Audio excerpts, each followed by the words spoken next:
Yo! Video games.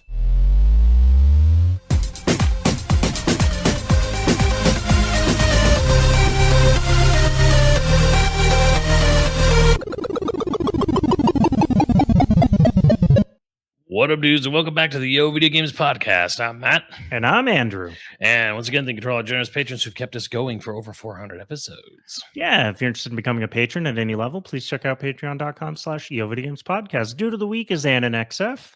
Thank you, AnnanXF. I think been a dude for like a long, several years at least. So appreciate you.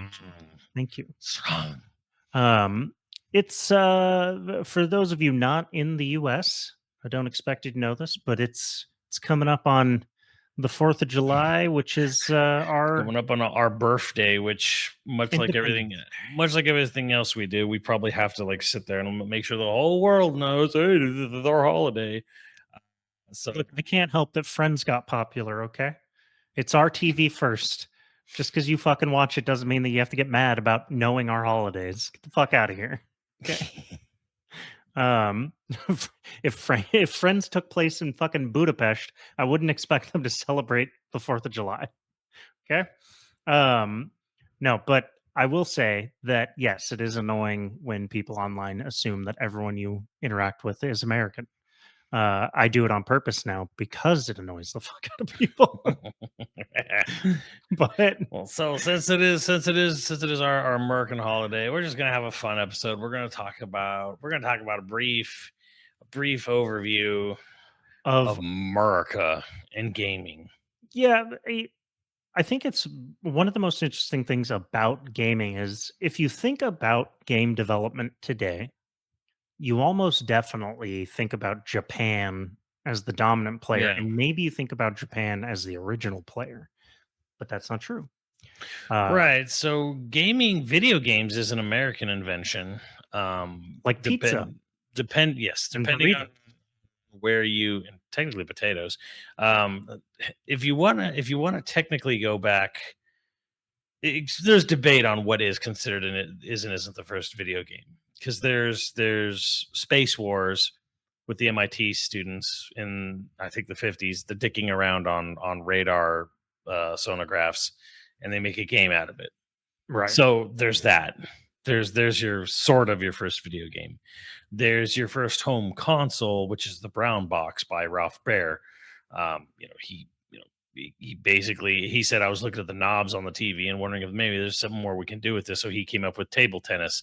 Nolan Bushnell famously stole it and made Pong. So, but the American way.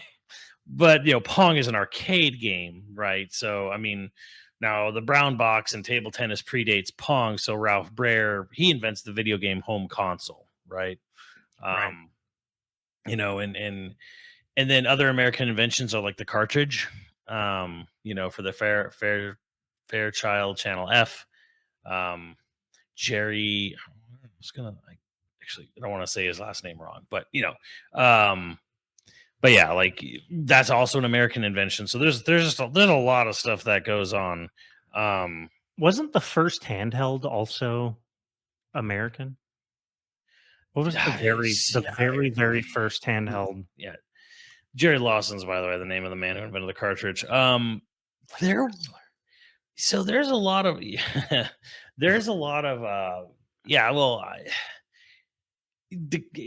a good point. I actually don't know about the cartridge, like the handheld, because what are we talking about? Are we talking about like an LCD screen, or are we talking about a handheld that could have interchangeable game cartridges? Because here's the other fun fact: the Atari Lynx beat the Game Boy to the market. Technically, it was like by months, but like right. But it technically beats the Game Boy to the market, but it dies because it's way too much of a luxury item. And I don't remember if the Lynx was any good. Did you ever play a Lynx? I have played a Lynx. It's weird. So it's got this weird. So there's two Lynx model designs, but like, yeah, remember the Lynx was the thing where you could flip it and play it. So it was designed to be played by lefties and righties, where you could literally flip the system because it had two buttons like on top vertically, but there was also two buttons down there, and you could flip the system, press a button, and it would flip like the screen and it would flip the inputs. So if you were left-handed, you could play. There's even options to play it vertically, um, in a sort of like early tate mode. But Huh. this is the Lynx. Lynx is a fascinating system for me because here's the funny weird thing about the Lynx is that it's not very good, right? Like especially Fair. nowadays or whatever, right? But you know what? It has this one weird little thing. It can do it can do scaling. Like you can literally have like an object like like running a pixel getting bigger as it gets closer to the screen or smaller as it gets away. Oh, that's So it can do scaling on this little portable system from the early 80s. It's but like it's it's still like blocky and yeah, it's a little blocky or whatever. And there's a few games that still really pretty take fun. advantage of it. There's like this sort of spy, corridor game where you basically run down hallways and it can, takes advantage of it. And then Blue Lightning is the famous, probably one of its most famous games. It's a flight sim game. You're playing like, Yeah. a jet air fighter and perfect for scaling. Such a weird little system that it technically it had it did one neat trick that other like even portable gaming wouldn't really do for a very long time. Like scaling, if you want to understand like how weird it is that you would have a portable system in the early 80s that has scaling capabilities. No home console could do that and for like 6-7 years. The only thing that really did scaling at that time was the Neo Geo, in the arcades, and then of course like the super expensive home console one. But like you didn't really get scale. Like Super NES did bullshit scaling with the Mode 7, Right. but Uh, but like not like true scaling. It's so weird. The Milton Bradley Microvision in 1979 is the first handheld game console with interchangeable cartridges. That sounds right because I remember I was gonna say Parker Brothers when you were asking, but I'm like it's not Parker Brothers. Well, like it's so the Atari Lynx comes out in like 87 or something like that. Let me Should be like 89, eight. 88, No, yeah, 89. no, it's 89. Yeah, you're right. And 1990 in Europe and Japan. Mm-hmm. The Game Boy, there was also the Turbo Express, but that came out in Right. late 1990. Turbo Express is a Turbo Graphics made portable in 1990, like way before the Sega Nomad. Also, a sort of like this was way, way, way too far ahead of its time. Oh, fuck, the Game Gear came out in 1990 as well. Hmm. Right. So, in a weird sort of Murica first mentality, we create interactive video gaming. We create home consoles. We create the arcade. We create portable gaming. And then there's a good chunk of time that most of you are probably more familiar with where America just falls out. Disappeared. Well, the weird thing is like America was there. We were still doing stuff, but like we kind of became PC oriented when you really Well, think about it. Like where were the star video game designers on console computer gaming? Where did they go in the late 80s, early 90s? And they went to PC. And we all know, I mean, this is no news to anyone. This is all because of the video game crash of 1983. right. So the whole market, everyone kind of assumes market's dead, time to go home. And Oddly enough, totally weird to connect these two things. Same thing happened 10 years ish later to like rollerblading. yeah, Rollerblading, or no, maybe it was no, it was like 15 years later. What year did rollerblading disappear? What was the year that the X Games was all like fuck rollerblading? It's not allowed in here anymore. really? Was Yeah, there the a X year where Games. they said no to rollerblading? Yeah, rollerblading was the most uh it was the most popular extreme sport in the late 90s with like 29 million people or 30 million people Hmm. I had rollerblade. rollerblades. Yeah, to put this into perspective, skateboarding at the time had like 5 million. But skateboarding had like a counterculture vibe, Hmm. and rollerblading tried to get that with they tried to like pick that up. Like, what was the name of the magazine? It was like Senate Magazine or something like that. They got famous. Senate Magazine got famous for having a T-shirt that in the tag, only on the tag, it said "Destroy all girls," and it caused. Do you remember this in the '90s? Was it the '90s or was it the early 2000s? But it must have been like the late '90s where this caused like a thing.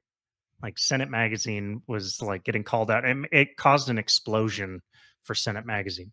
I think Yeah, that's what killed inline skating. no. What killed inline skating is basically that the X Games stopped having them there. Why? Why did the X Games not like what turned them sour on rollerblading? I genuinely don't remember off the top of my head.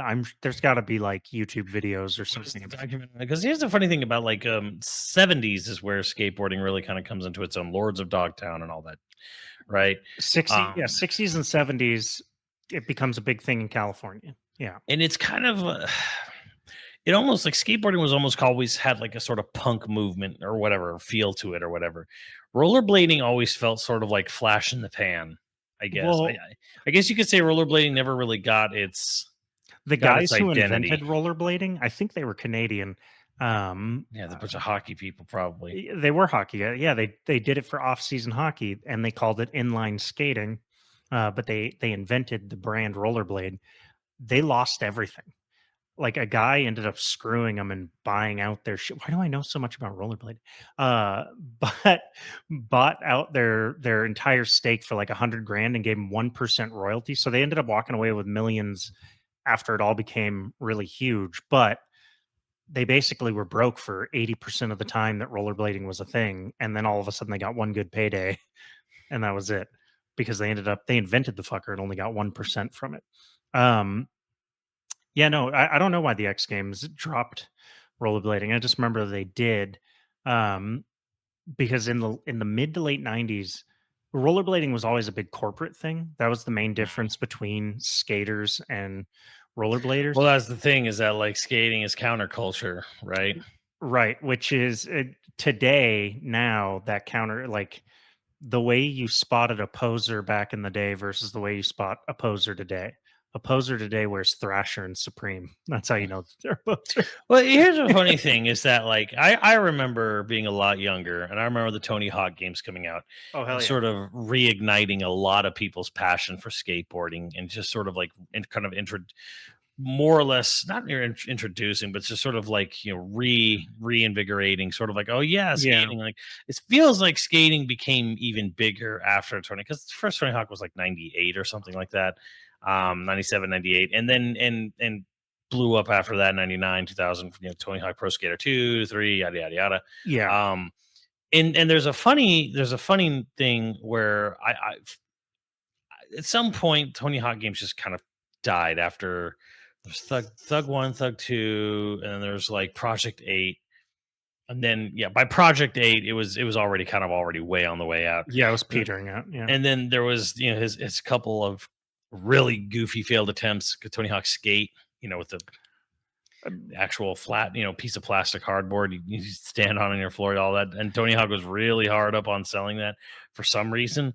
Um, Mm, but I remember like pretty much by the 360 era, like Tony Hawk Pro Skater, there was Project 8, I believe, but it didn't really survive past the GameCube PS2 era.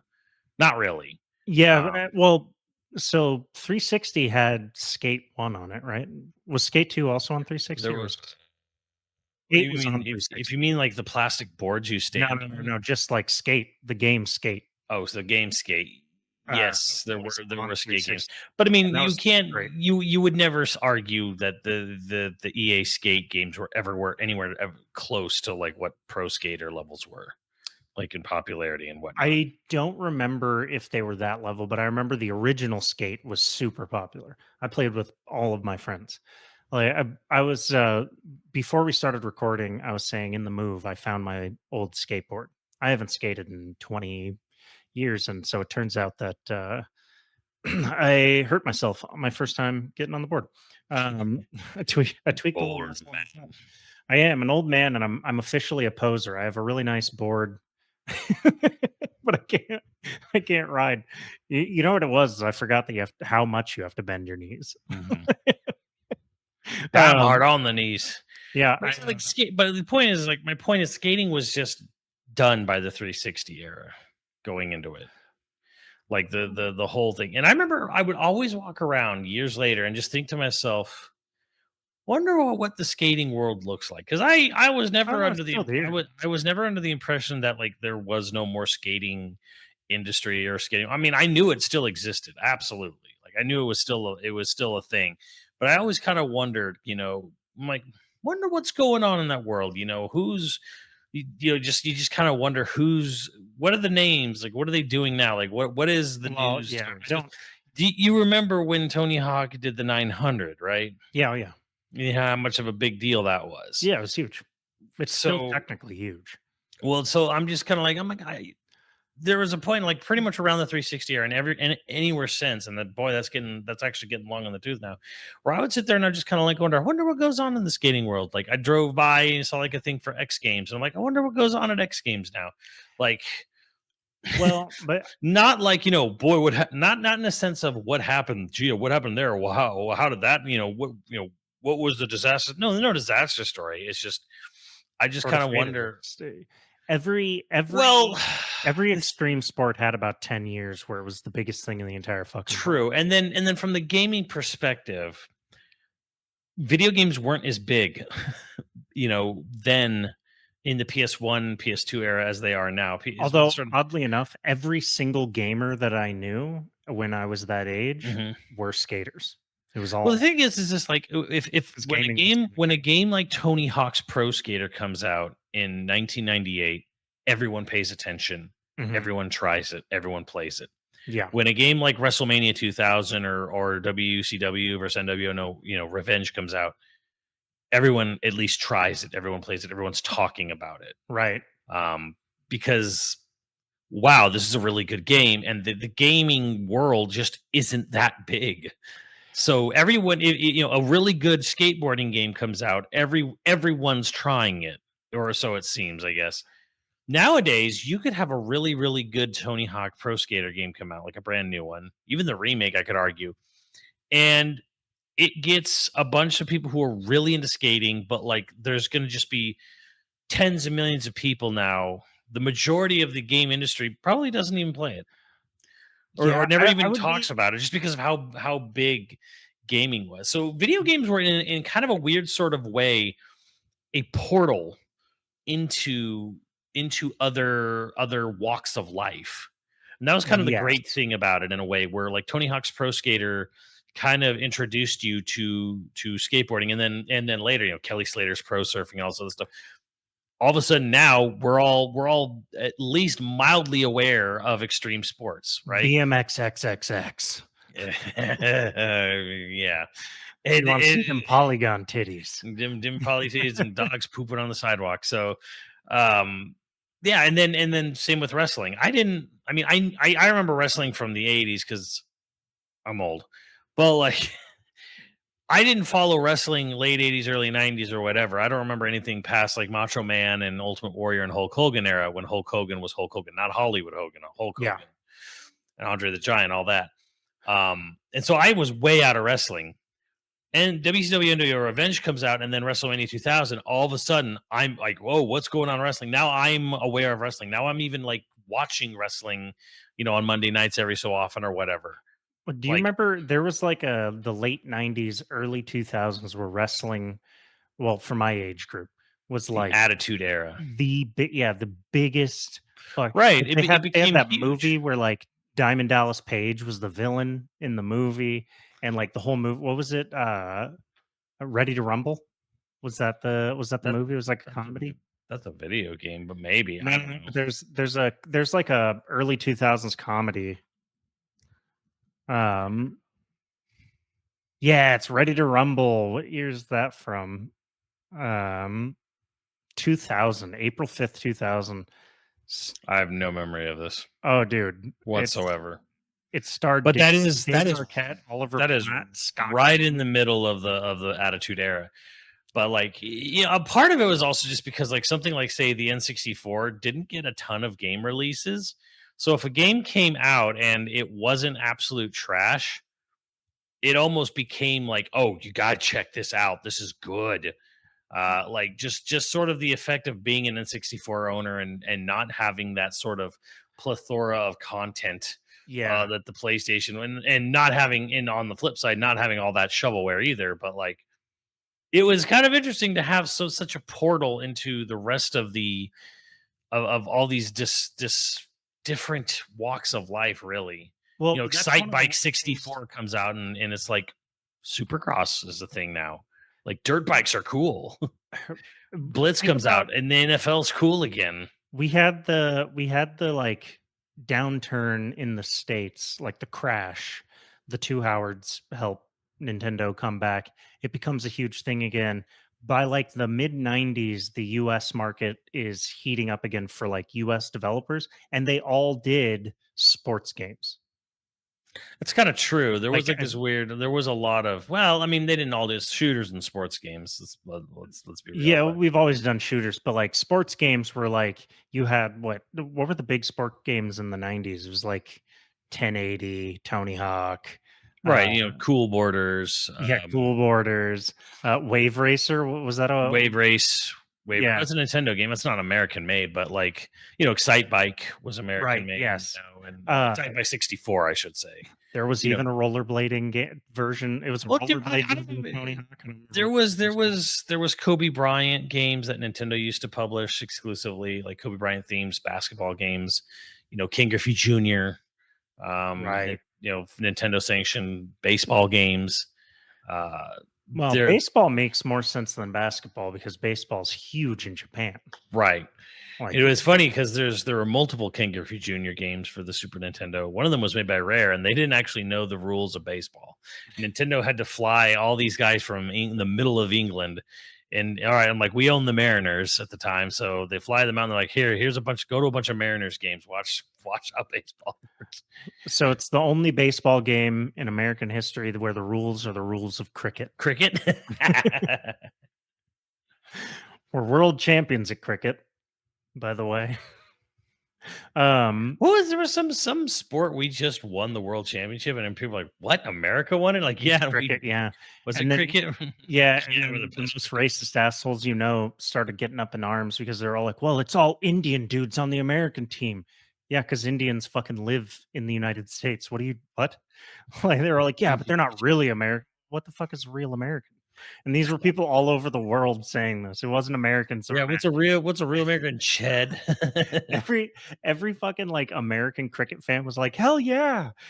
All 20 of them, and then All 20. yeah, and then everyone else in the world was pissed.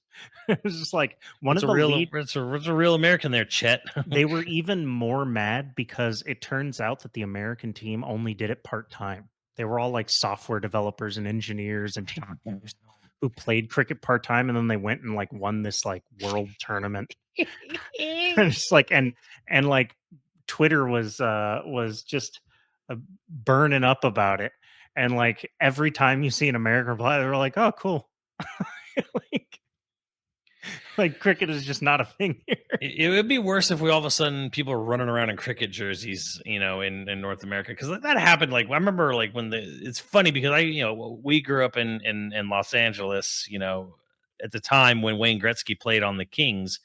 You still Hell yeah. you didn't see a ton of people wearing maybe a Gretzky jersey, but not a lot of there. Most people just didn't wear Kings stuff. Everyone that I knew that loved hockey when I was a kid Eh, spent most of their time frustrated that hockey wasn't bigger. right. The reason I bought rollerblades or had rollerblades was because we used to play. You remember those tennis courts that were by where I grew up? Hmm. Uh, we used to take down the nets and we'd play hockey. Yeah. Like Yeah, street hockey with the pucks with the little like ball bearings in the middle. yeah, Of them. or well, not even that. We would just do like a street hockey ball. Or ball. Yeah. Yeah. ev- Everyone that I knew that rollerbladed, that was why they owned rollerblades, was to play street hockey.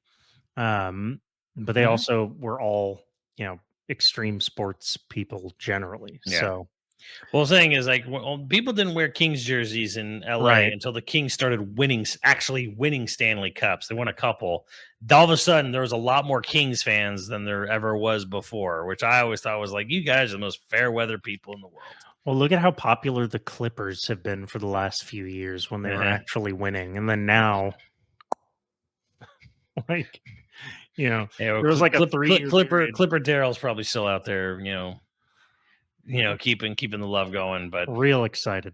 Um, I would really say that like American resurgence in gaming, by the way, yes, it was always there, but I would say in the early 2000s is when American developers really started to like surge back onto the scene. sure, well, they really started to overtake because there's a weird sort of thing where okay, we have our crash, right? Mhm. And so America kind of like shifts towards PC. We don't really do 2D gaming that well. Like I'm gonna be blunt and honest, and I'm gonna say this as an American.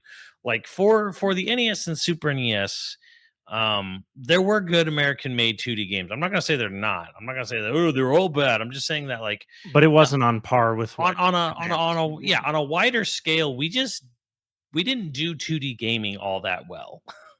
And even when you want to argue like, oh, but like classics like MK, have you played MK1? Um, I did go back and play MK1 on the original Genesis before I moved, because I left the Genesis for my brother. Namely, I didn't want to move it. I played it once in the last 15 years.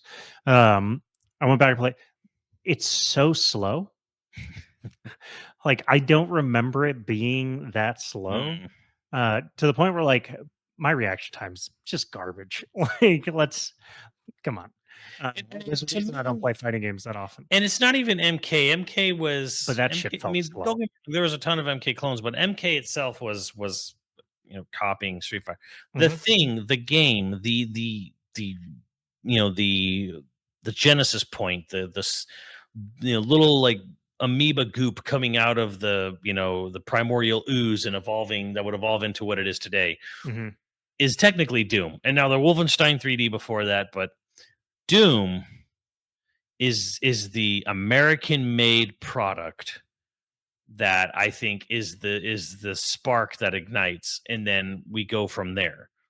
And that was kind of where America started really coming back. And it's funny because it's a shooter, 'cause America, but also just 3D gaming in general. Like Right. we were there and ready, and we jumped on 3D gaming. And then we also jumped on HD gaming development because we like spending money like crazy. Um, Well, I think which part of is the where reason Japan had its problems where like getting into HD. HD and 3D was kind of a problem area for Japan at that transition, and then from then into HD was even bigger of a hurdle for them. But Yeah. I would say that part of the reason why 3D gaming, because PCs were beefier than any of the home consoles, and so more resources could be put into it. And since America at the time, or the US market at the time, was primarily PC And for in those the weird, developers, like and so there's a weird thing too is from the 80s, early 90s, the CPUs in consoles were just different. They were designed right. and made to do things differently. So PC gaming in say 1990, 1991, you couldn't make a 2D side scroller. Like the level scrolling horizontally, you couldn't do. Like you would you would have to do things where it would be like a single screen or you like shift from one screen to the other. The CPUs were actually at the time on PCs not designed to do that at all. Yeah, they weren't they weren't worse. They were different. It was a completely different mindset. Well, also up until what, 2009, 2010, every console had its own architecture designed. Yeah. Like Yeah, part of PS3 the was reason why you had to have PS3 was it, the last. Yeah, PS3 was the last one to try to be all unique. right.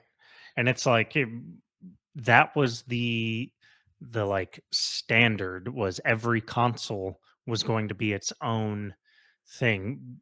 It's why third parties, like if you were going to buy a third party game, you'd find out which it ran best on, which one was it designed on initially, Yeah. if you really wanted to like have it perform. Because you could, if it was built for Sony and you bought it on Nintendo, for the longest time it ran like shit on Nintendo. If it was built for Nintendo and you bought it If on if Sony, the lead system was this, yeah, you had to really do it. Yeah, you had to do a you juggle. had to do your due diligence. Like RE4 is a big example where it's like, what's the lead platform? GameCube. The PS2 version Yeah, runs like garbage. It looks like garbage because it was not the lead platform. And right. sometimes it would happen in reverse. And that continued into the PS3 360 era, where many times the 360 version would just be the better version because it would be the lead platform.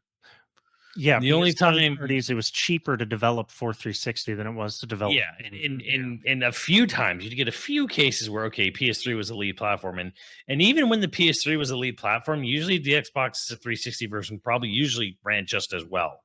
Right. Like it was only a problem for PlayStation 3. That system is a disaster from an architectural standpoint.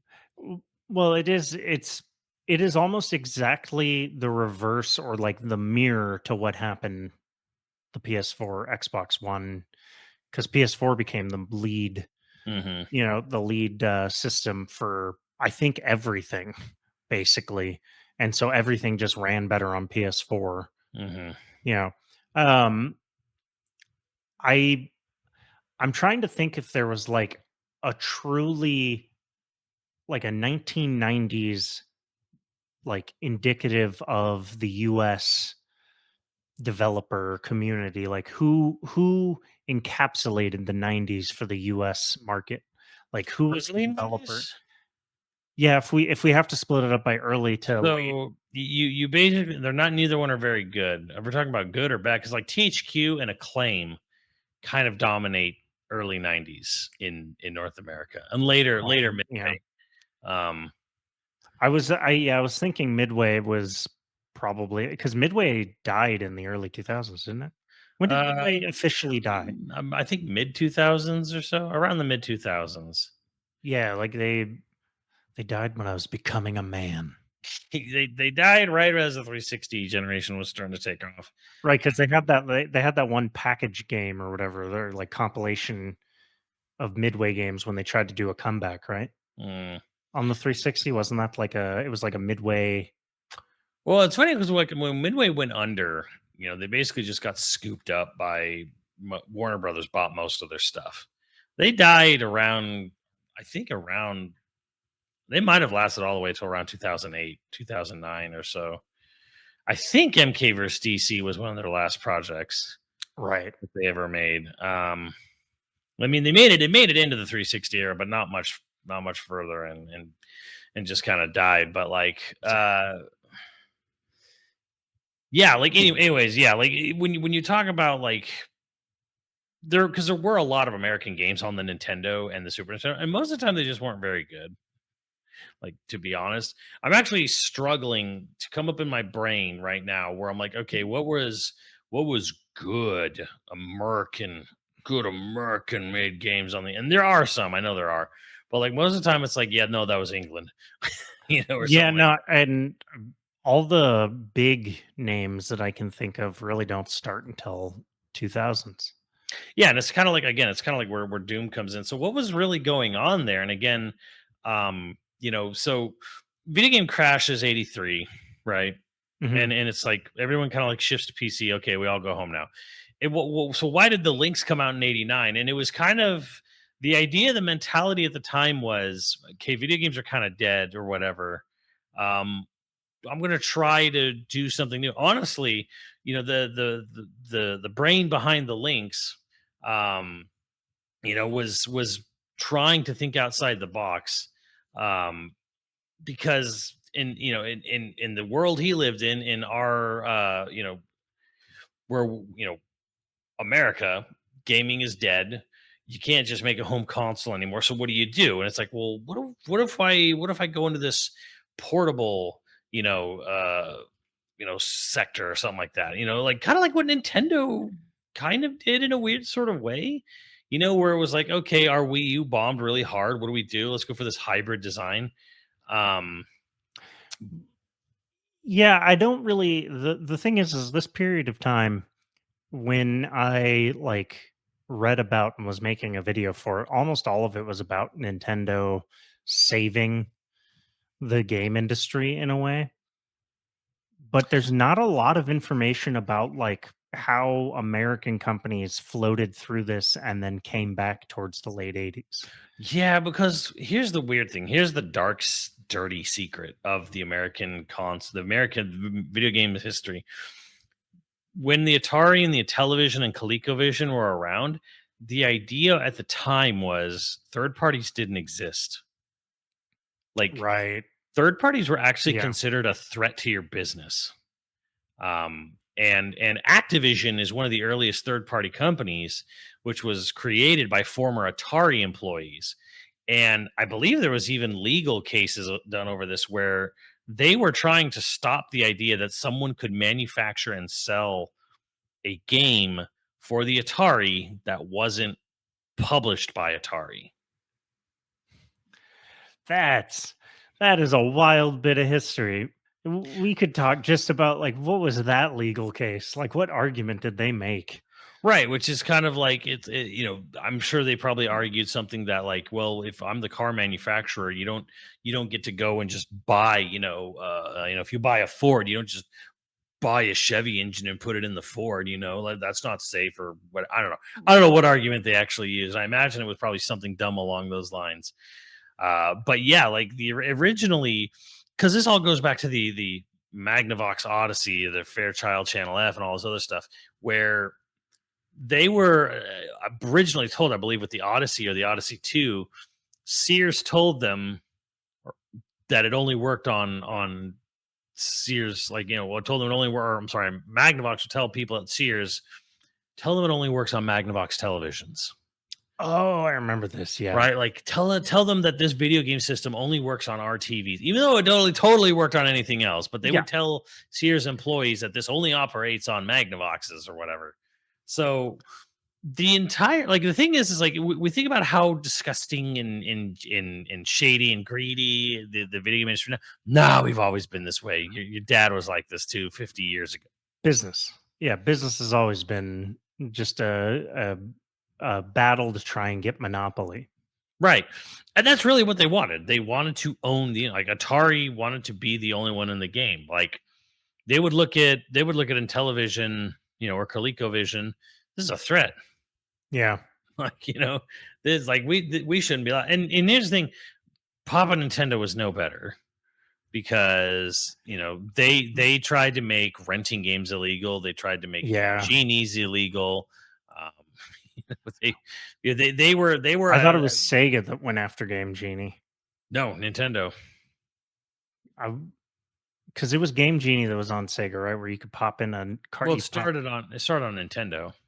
It was Right. on multiple Everything. different Yeah, things, yeah. but yeah, Nintendo sued them, and they won the court case by telling the judge that a Game Genie is like being able to fast forward to the end of a movie and see the ending of a movie that rather than having to play through the whole thing. That's how they won that case.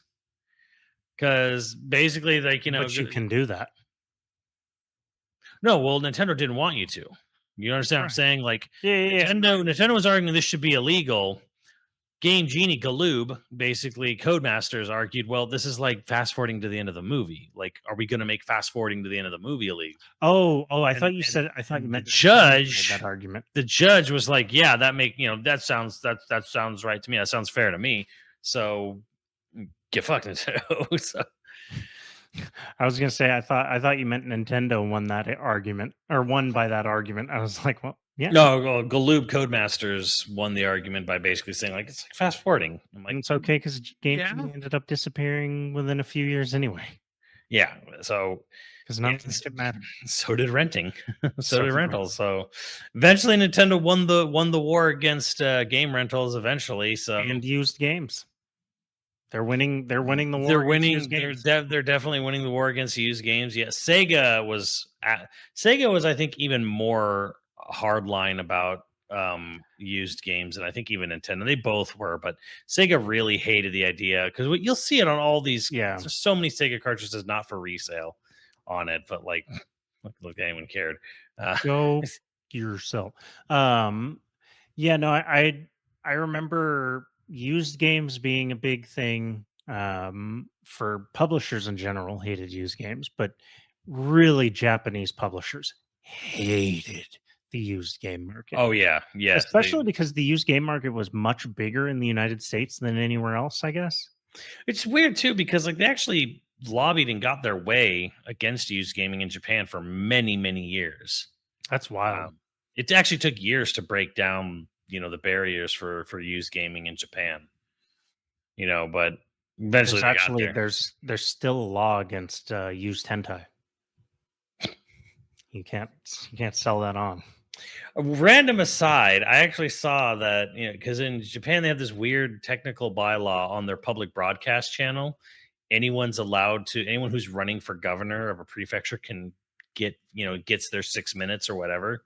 Yeah. Anyone who wants to run. So like you see some straight up these boots on their head, guy dressed up as the Joker, acting like a clown, was like running for governor of Tokyo. I think it was Tokyo over there. And one of them was like a former JAV actress who her whole campaign is to get rid of censorship laws. And I'm like, she might win. What it's Japan that censors out genitals, right? Mm-hmm. It is a post-war old 50s law or something. It's just a close-up of like a pixelated mass smashing into another pixelated mass. It looks like scaling on the Super NES. Oh man. And they did scaling on the Super NES just really well. The pixelation changing. Well, here's the thing. I know why they're so terrified over there, and it's because if they do change that law, that birth rate's going to plummet even farther. You don't know that. That's the end. That is the end. That is the end of their pure bloodline, if any such thing really existed ever. If that law goes away. They're going to be like Quagmire in that Family Guy episode where he discovers the internet and you don't see him for a week. He comes out to get his mail and like one arm is like super beefy.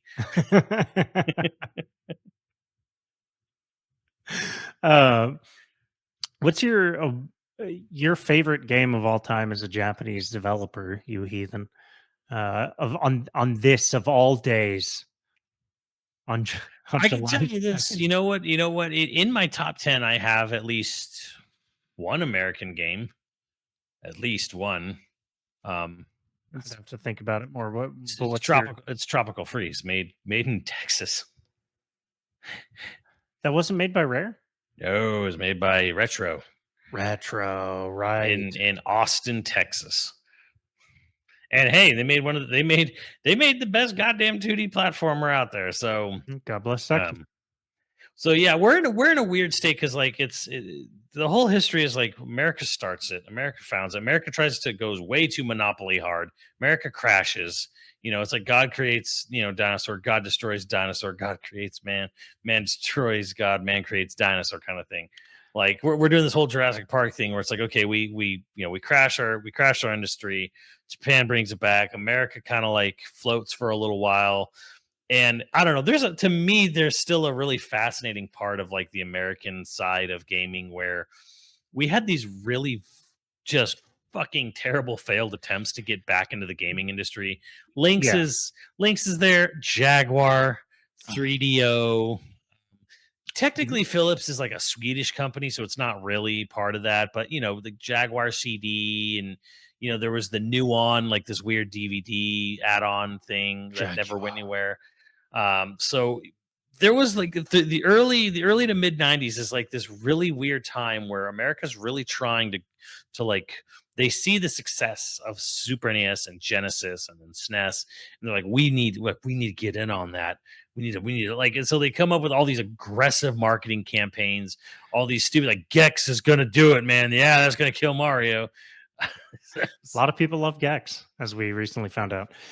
One thing that I think is really important to note about the 90s, especially, is marketing in the 90s for everything, not just games, but especially games, was so disconnected and atrocious. Yes. Like it was Oh nonsensical. man, It was nonsensical. that's Like that's a whole topic in and of itself. But like, because the marketing for the region was kind of left to its own devices, 90s marketing created the toxic like the toxicity of the internet today. Like honestly, a lot of like it, yeah. people were trained and groomed to be toxic assholes because of the advertising of the 90s. We do one thing real well. And it's like, and it's weird when I always say, God, the good old days, we should go back to this. I'm like, you want to go back to like people fucking fishes in bed, to advertise semen on the Dreamcast? Like, what? Like, Yeah, you want to, I mean, yeah. you want to do like a really edgy, like cool, hip 90s extreme version of a Monty Python skit for Yoshi's? I mean, like, but just, none of the charm, none of like, you can't do John Cleese without John Cleese. Sorry, whatever. You know exactly what I'm talking about if you know about the Yoshi's Island commercial. If you've seen that skit. And then or how about the Waialae Country Club 64 golf game Oh man. with the pregnant wife's water breaking? Um, Gaming You want to go commercial. back to that? No, I don't. I don't think I do. I No. just want to go back to the simpler times, where I was angry at my parents because they wouldn't let me have a pager. Well, I remember how PlayStation commercials always used to be like some sort of skit, right? Like some live action skit. Yeah. With Metal Gear was like putting people through like training camp, but they're making them do really stupid things. Pat your head and rub your tummy. And they're like, like, what is this training for exactly? Suicide mission. Dun dun, Metal Gear Solid. Like that's kind of cute or whatever. And again, it's weird. I know there's been pushback, but I remember the Super Princess Peach commercial where it was a bunch of little kids, little girls in Princess Peach costumes going through like a Tough Mudder. Yeah. And I thought it was hilarious as shit. And some people were like, this is sexist. I'm like, I'm not really sure how, but I don't remember which GTA game it was, but the beeper joke I made is a reference to the fact that Rockstar used beepers as a part of its marketing campaign. And I yeah. tried to win one. And then when I Yeah. didn't win one, I tried to buy one. Yeah, I think there's a GTA 1 or 2 or something, win a Yeah. beeper. Yeah, well, that's a British game, but Mm. yeah. Yes. Yeah, well, GTA 1 wasn't a British game, right? 2. No, they all were. They were all made in Scotland. Really? Yeah. I had no idea. DMA Design is a Scottish company. Because there was the one that takes place in London Yeah. in the 80s. Yes. Huh. I had no idea. They've all been a bunch of Scottish Westaboos the whole time. That's amazing. That straight up blows my mind. For the longest time, I thought that was ours. Nope. 35 years old. Find out some shit. This is what I'm saying. Like the way the American marketing machine worked was so weird back at the time, and Nintendo probably had it. I think the weirdest because Nintendo of America was trying so damn hard to look cool and edgy. when Nintendo proper, EPD, at the time, or EAD at the time, I should say. Here's Yoshi's story. Here's all these family friendly appropriate gaming, and they have to try to sit there and somehow sell it as like the coolest shit ever. Well, they had the house that takes off like a rocket in one of their marketing campaigns, or they had where the house is on a dark street and the lights are all like going all crazy. Do you remember that one? And like the kid gets his hair blown back. Yeah, I do. I mean, or the Mr. Robot, or not Mr. Robot, Robot. God, it was like the Robo Friend, or what the fuck was that? Do you I don't remember that know. robot that Nintendo released, and then they had like the really over the top commercials for the robot that like made the Rob. robot seem so much more. Oh, Rob. Yes, fuck, thank you. Yeah, Rob in the 80s. Yeah, the house like literally like Yeah, marketing was just Well, there's the weird thing because again, marketing gets its own thing where thinking back on it now, it's weird how Nintendo got to get a game industry going again by putting it in the toy aisle. Because before it was technically considered a home consumer electronic. Right. And then the crash happens and it goes away. And then Nintendo's Trojan horse mentality, and it was at the time it worked, was put a robot buddy in there, put Rob in there, put it in the toy aisle, sell it to all the boys, and that's how they worm their way in. Although it had the sort of negative effect of right. Well, it had the negative, the zapper. It had the negative effect of sort of kind of like stagnating or sort of like holding, the industry back because games wanted to be it stereotyped are hard, and games wanted to be more. And Sega was more than willing to jump into the teenage and adult gaming. Though, I mean, the thing is like, man, I still remember that not court hearing, but that Senate hearing, with Joseph Lieberman, in the early '90s, where Howard Lincoln is just running a smear campaign against Sega the whole time. And Sega's trying to argue that there's a large percentage of adult game, teenage and adult gaming audiences out there. Right. And Howard Lincoln just being the slimiest car salesman about the whole thing. And the funny thing is like, here's the thing. I'm technically on Sega's side and you all should be too. However, the shit Sega was having to back up is like just crappy Sega CD games. Just garbage ass FMV, Sega CD games that are not even like, these games aren't even worth defending for most of them. And it's like even Lethal Enforcers on the Sega CD, it's a crappy light gun game. Let's be real here.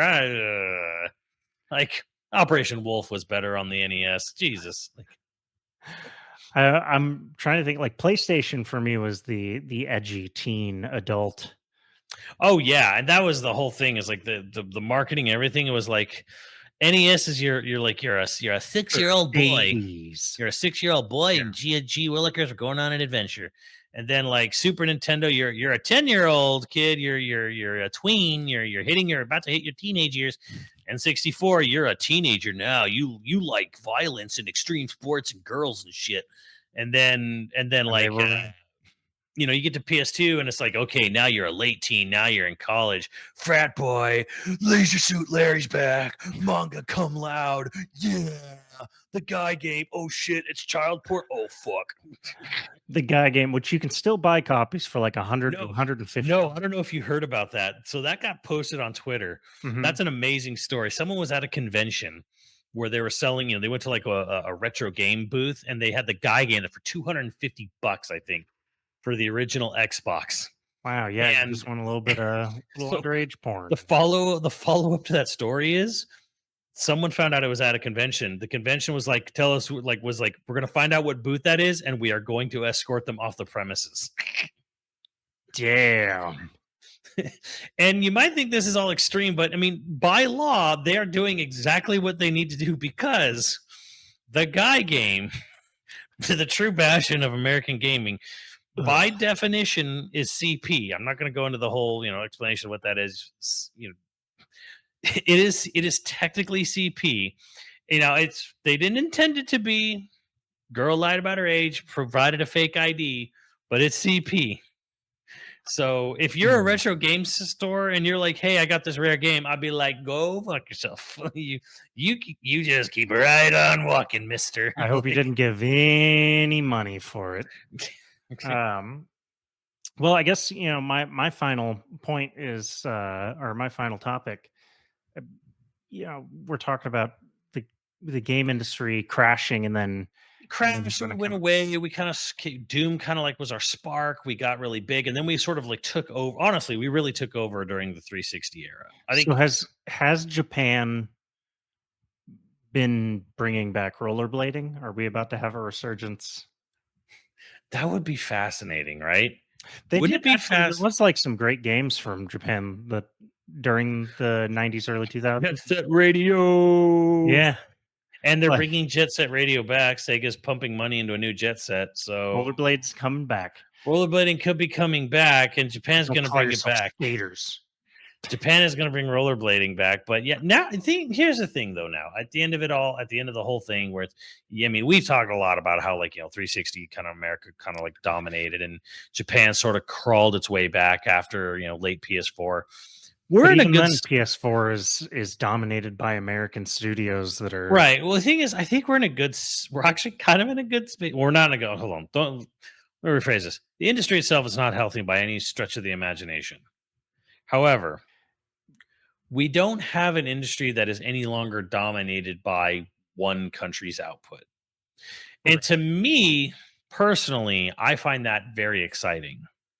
I find it exciting that Spain is pumping out bangers. I find it exciting, Poland. when Poland pumping out bangers. When a game from like New Caledonia, with Chia, like it's a pretty cool game, especially for a first time game. When you see games coming out of Chile or other South American countries, it's exciting to Korea, me. China.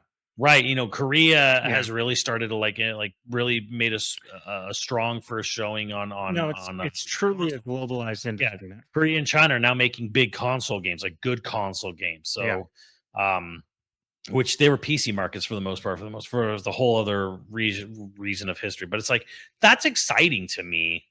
That we're kind of, and this is why I don't mind being old or whatever here now, because now I've lived to the point where like I wasn't around for the crash, but I was there for the after effects of it and the rebirth of gaming from Japan. And then I saw Japan dominated for a I long benefited very time. much from the Yeah. crash. I watched Japan dominated for a long, long time, and then I watched Japan kind of fall, stutter a bit. I saw America like rise up, got really big, kind of dominated, and now we've kind of balanced it out. And it's exciting to me because, man, I mean, like Expedition 33, it's like, okay, what is this? This is like this weird JRPG style game made in France. I'm excited over that fact where it's like cool. We're really seeing the result of all different parts of the world, and some of and you I because that's the thing is like I don't think, and you'll agree, I think you'll agree with me on this. People don't realize how big our world actually is, No, especially if you've not traveled it. You don't realize how big this world is, how many people really live here, how many talented people are out there with ideas and cool thoughts, and cool things that they could bring right. to the table. I think one of the most exciting things about this, and this ties into the point of our topic, is that yes, the gaming has expanded to be a truly globalized industry now, and uh, true American fashion, I will be taking credit for all of it. We created it, and we brought it back, and you're welcome. You're welcome. America out. America. It's all because of us. We're the reason. And the thing is, We is like did it. hey, you know what? From a financial statistical standpoint, you could like some dickhead is going to argue that because we're the largest market, technically. Depending on how you look, depending on how you view mobile. We're also the largest market for everything, though. Yeah. Like We consume. well, If that's there's one thing America's good at, it's consuming, and that's why we're all fat. well from the very early 1950s onward, our entire economy was shifted that way in order to rejuvenate the entire world post World War II. Like the whole purpose of our economy is to give everyone else an advantage to sell here. Like it's when you complain about industry leaving the United States, it's done fucking on purpose so that everyone else could rebuild their industry. Because we happen to be left alone industry wise in World War II. Again, welcome. You're welcome back It's to a real back. sacrifice for me. Back to back World War champs. Oh man, that's gonna piss off just everybody else in the world. Um, no, but I do think one thing that we can actually like the U.S. can take credit for, and that I think is uh like it's a genuine strength of the US market, but also US companies becoming strong. Like the expansion of the industry to the size it is today is entirely because the market expanded within the US, and then the internet exploded the way the internet exploded. But had you not had a market like in the US explode the way it did, which sort of happened in the early 2000s, Yep. there wouldn't have been the money for investment into expansion worldwide the way there was. So, in a way, yes, our market is in fact the reason for that. It doesn't mean that any American did anything special behind besides buy a bunch of games, Now, but I'm going to has take a win when we get a win. have American companies managed that market dominance well? Absolutely No, not. no. But then again, what company does technically manage dominance well except Nintendo? Yeah, either you could say Nintendo, and then people who like smaller companies that like stay very very comfortably within their means. Hey, Well, Valve, Valve, Murica. damn right. No, Valve is interesting in the same way that Nintendo is interesting. Nintendo doesn't manage well. They're just extraordinarily conservative about every decision they make. And that looks over this long timeline like they're super good at managing because it means that they don't make any sudden moves. When they did the Wii, everybody thought this was the biggest mistake that Nintendo ever did because it was kind of the biggest leap that Nintendo had ever taken. Yeah, They then it did the was. Wii U. Yeah, So it's and I'm not trying to like shit on Nintendo. I think anybody that tries to argue that Nintendo is the most dominant gaming company in the world, just overall. Like it's not necessarily it is the best in a couple of respects, but it's not necessarily that it's like the best at everything. yeah, and it's It's like, that it is and I think what you're saying here too that's going to get lost is that you're not saying they're the richest or have the most employee, right.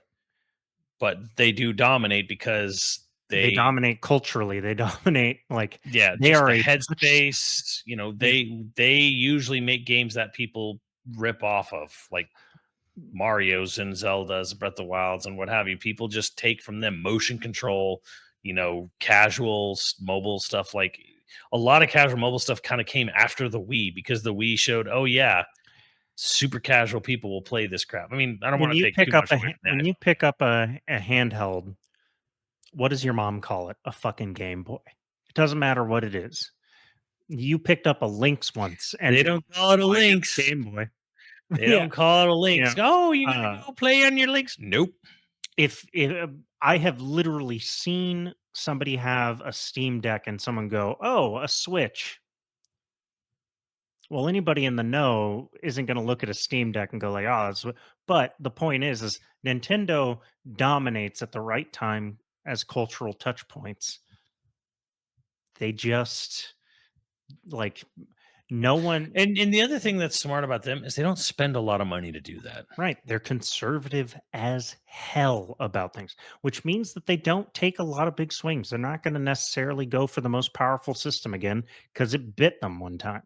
Yeah. And when they get bit, they don't come back to it. They leave it alone. And you can Once argue bitten, whether that's twice smart. shy. Right. Yeah. It's like you can argue whether or not that's a good thing, but you can't argue that Nintendo has made it work very well for them. Right. And then there's Um, Valve and Gabe who does nothing. right. He's just not Suc- going to push it. Succeeds at still succeeds. What Because is he this? just rolls very conservatively. He doesn't look gift horses in the mouth. He collects money. What is the strategy? It does nothing, still succeeds. Everyone. Look, if the money isn't slowing down, it's like the Arizona iced tea guy. Yeah. Did you know they have a snitch hotline? Yeah, yeah, yeah. They apparently have a snitch hotline. If someone's trying to sell Arizona tea for over 99 cents, you can report them to the corporate. Yep. And then they will either up the price or they'll stop selling to that guy.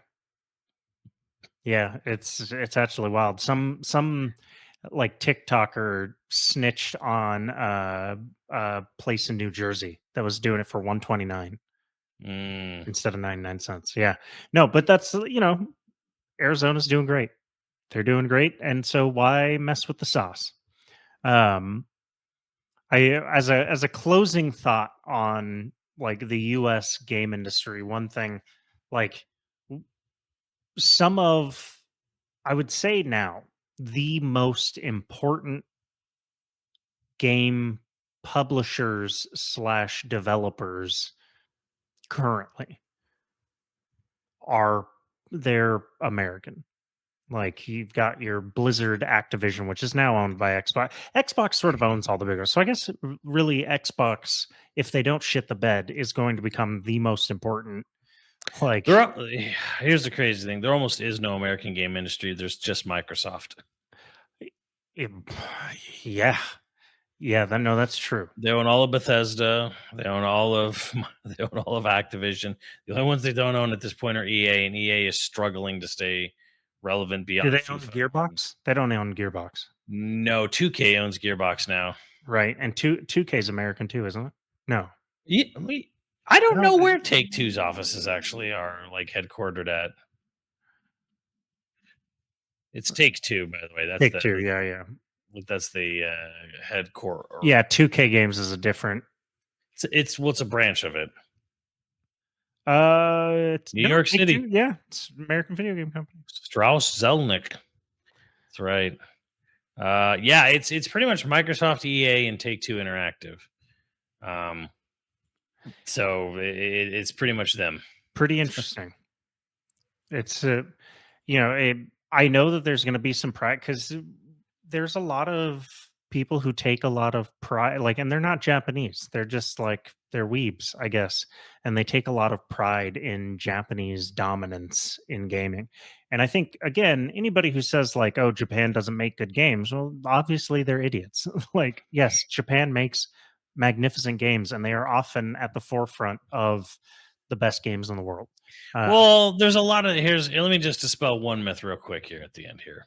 Because a lot of people think Japanese companies they're so much better managed and run than America. They don't fire all their employees. And I'm like, because they have labor laws that actually prevent them from firing their employees. Yeah, but they I'm have going to work at a Japanese company. Right. Well, Fucking- first of all, there's that, and second of all, that's just number one. But number two is that they literally have labor laws saying that like you have to have proven you have done everything, including taking all the pay cuts for CEOs and everything before you can start laying people off. They have Right. very tough, strict labor laws, which if you want to, if you're going to say like, oh, they're so much better and smarter, no, they're bound. Most of them are just bound by law to do things a certain way. It's why Miyamoto makes like 2 million, or Miyamoto doesn't even make 2 million a year. I think their president makes 2 million. Yeah, Miyamoto makes like 1.7, 1.4. Yeah, yeah, $1.4 million a year. Miyamoto, like, you also have to keep in mind that the salaries in Japan are very low. right. Like just generally for everybody, it's very low. If anything, you should be asking yourself, why don't we have those labor laws and protection? And oh Because we're boy, not communists. Okay. right. So ask yourself, would you take such a crazy commie idea as having fair labor laws in this country, to save all these video game developers from getting laid off? You know what? I guess let's just end it there. You better end it there, because there's going to be a Pinkerton agent at my door. You know, the Pinkertons are still around. Yes, but that's a history joke. I don't know if anyone's going to get it. Yeah. Well, that's what they made their name for, was labor union busting. Right. So, all right. On that note, we've got patrons to thank. If you're interested in becoming a patron at any level, please check out patreon.com/YoVideogames podcast. Due to the week was Ann and XF. Thank you, Ann. We really appreciate you. And our producers for this episode are Dragon Wolf Makoto, Austinite, Zybernite, Scrunami, Croy35, Hyperviper89, Hockey Kong 64, LCL Mayhem, and Ziggy Z. Thank you, dudes. And we'll catch you next time. later, dudes.